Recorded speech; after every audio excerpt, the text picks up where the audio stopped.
Hello everyone and welcome back to another video from Apps Academy.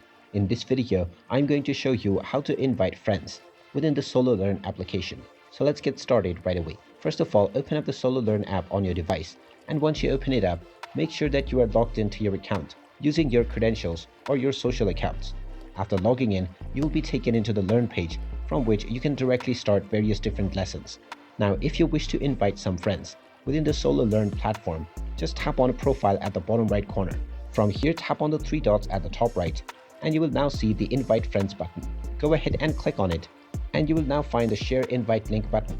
Tap on this button, and you can now tap on the Copy URL button or directly share this link with your friends. Once you share this link with your friends, anyone who taps on this will be taken into the sign up page for SoloLearn, where they can sign up and create a new account through your reference. And there you have it. That is how easy it is to invite your friends on the SoloLearn application. If you find this video helpful, make sure you hit that like button and subscribe to our channel if you haven't done so already. Also ring that notification bell to never miss another update from us. Thank you for watching, and I will see you again in the next video.